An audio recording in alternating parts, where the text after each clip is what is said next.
There was a man in his mid-60s who started noticing something strange. Nothing in his life had changed. Same home, same routine, same people around him. And yet, he began to feel older. Not physically at first, but mentally. Less curious, less interested. Things that once felt engaging now felt distant, flat. He couldn't explain it. There was no clear reason. Until one day, he realized something small. He had stopped asking questions. And what he didn't know was this: that quiet change was slowly changing how he experienced life itself. Curiosity is often associated with youth, a natural desire to explore, to understand, to ask questions. But my friend, after more than 30 years working with older adults, I can tell you something with confidence. Curiosity is not something we lose simply because of age. It is something we use or stop using. And like many abilities in the human body, it changes depending on how often it is engaged. I've seen this many times in my clinic. A patient walks in, sits down slowly, and says something that sounds familiar to me. "Doctor, I just don't feel as sharp as I used to." Not sick, not confused, just less engaged with life. One gentleman I remember clearly was a retired accountant named Walter. For decades, his job required constant attention: numbers, details, questions, decisions. But after retirement, his days became predictable. Breakfast, television, lunch, afternoon nap, evening news. At first, he enjoyed the peace, but over time, something inside him became quieter. Not his voice, not his body, his curiosity. When curiosity is active, the mind stays open, responsive, interested. New information feels engaging. Conversations feel alive. Even small discoveries, like learning a new cooking method or understanding a new story, feel satisfying. But when curiosity becomes less frequent, something subtle begins to happen. The mind becomes more passive, more fixed, less responsive to new ideas. And over time, this changes how life feels. Experiences begin to feel repetitive, predictable, less stimulating. Not because life has changed, but because the way it is being experienced has changed. You see, the brain adapts to patterns. When it is challenged, it strengthens. When it is no longer challenged, when questions become rare, it becomes efficient at processing less. That leads to something many people describe as a quieter mind. But here's the part. Most people misunderstand. A quieter mind is not always a healthier mind. Sometimes, it is simply a less engaged one. And this is where a subtle shift occurs. Life begins to feel less vivid, less interesting, less meaningful. And that feeling is often mistaken for aging. But in many cases, my friend, it is simply a reduction in curiosity. Not damage, not decline, just disuse. And disuse, unlike disease, can be reversed. The man in our story didn't recognize the change right away. That's the tricky part about losing curiosity. It happens gradually, quietly, without clear warning signs. You're not alone if this feels familiar. Many of my patients describe the same pattern. Nothing dramatic happens. There's no single moment where everything changes. Instead, small moments pass unnoticed until one day something feels different. I remember a patient named Richard, a former high school teacher, curious by nature for most of his life. But after retirement, he noticed something during a family gathering. Someone began talking about a topic he didn't fully understand. Something about digital banking and online security. Years earlier, Richard would have leaned forward, asked questions, explored the idea, tried to understand, but this time, he stayed silent. Not because he couldn't ask, but because he didn't feel the need to. And later that evening, that moment stayed with him because it felt different from who he used to be. He told me, "Doctor, I realized I had stopped being curious."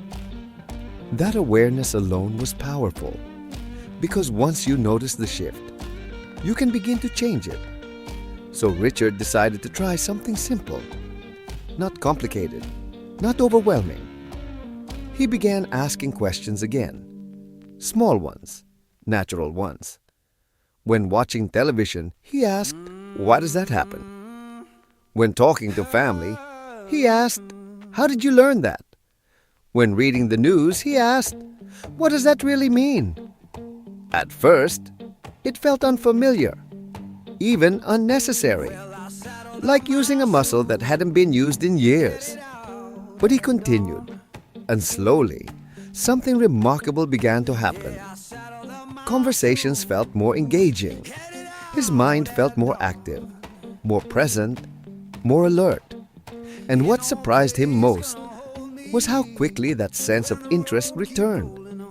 Because curiosity had never disappeared. It had simply been unused. I've seen this many times, my friend. Curiosity is not a talent reserved for the young. It is a habit. And like any habit, it grows stronger the more you practice it. When you begin using it again, your experience of life begins to shift. Not overnight, but steadily, quietly, and in ways that often surprise you. A lack of curiosity can have a deeper impact than most people realize. Not emotionally alone, but biologically. You see, my friend, curiosity is not just a personality trait. It is a signal to the brain, a message that says, stay alert, stay engaged. When curiosity decreases, the brain receives fewer signals to explore, fewer reasons to question, fewer invitations to process deeply. And over time, this leads to reduced mental stimulation. I've seen this many times in patients who came to me worried about memory. They would say, "Doctor, I feel slower than before." Not confused, not forgetful in dangerous ways. Just slower. One man I remember clearly was named Thomas, a retired mechanic. He worried that he was developing memory problems because he sometimes struggled to recall names or details. Naturally, we evaluated him carefully. Unsurprisingly, his results were normal. But when we talked about his daily life, something became clear. His routine had become very quiet. Mentally, wake up, watch television, eat, rest, repeat. Very little new information, very little challenge. You see, the brain strengthens through use. When curiosity is active, the brain forms connections between ideas. It processes information more deeply. It stores memories more effectively. But when curiosity decreases, the brain works less. Not because it cannot work, but because it is not being asked to. Less curiosity leads to less engagement. Less engagement leads to less stimulation. Less stimulation leads to weaker mental activity. Many people interpret this as aging, but in many cases, it is simply reduced use. Think of the brain like a muscle. If you stop using it regularly, it becomes weaker, not damaged, just less responsive. That is why maintaining curiosity is so important, not just for learning, but for protecting mental sharpness and long-term brain health. Now here's the good news, my friend. Reintroducing curiosity does not require dramatic changes. It begins with small questions, simple moments of interest. Nothing complicated, I've told many of my patients this simple rule. If something catches your attention, pause and ask one question. Just one. When encountering something new, pause. Ask why. Ask how. Ask what makes it work. Those small questions act like sparks, signals that wake the brain up.